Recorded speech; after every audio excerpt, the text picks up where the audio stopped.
আমরা বলতে চাই, এদেশের মানুষ কিন্তু আপনাদেরকে ক্ষমতায় বসায় নাই।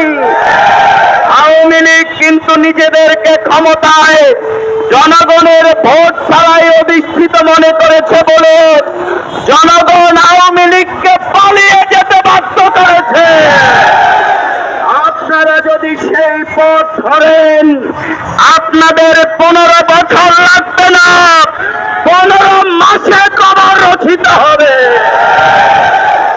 সংগ্রামী সাথী ও বন্ধুগণ, এই হত্যাকাণ্ড শুধু বাংলাদেশকে আবার বিপ্লব উত্তর গোটা পৃথিবীর সামনে একটি বর্বর এবং অসভ্য জাতির নমুনা পেশ করেছে।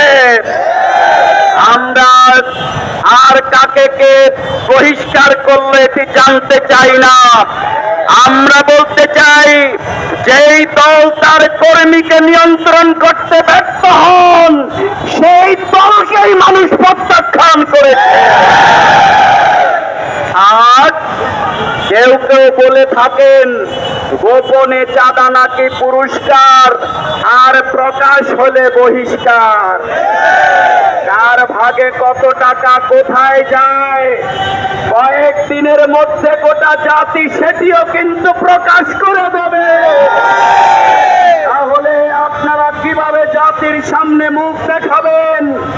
যাদের স্বাক্ষরে বহিষ্কার হয় তারাও কি এই চাঁদা পান কিনা জাতি সেটি জানতে চায়।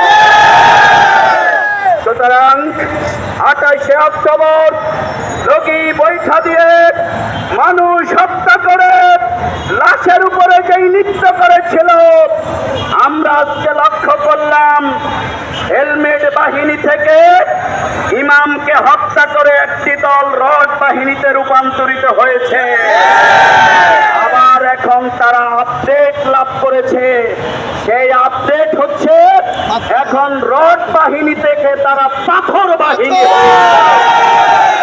এগুলো যদি বন্ধ না হয় তাহলে বাংলাদেশের আবু সাঈদ এবং মুগ্ধ সেই বাংলাদেশে জীবন দিয়েছে, সেই বাংলাদেশের মানুষ এই কুলাঙ্গারদের ঘেরাও করতে বাধ্য হবে।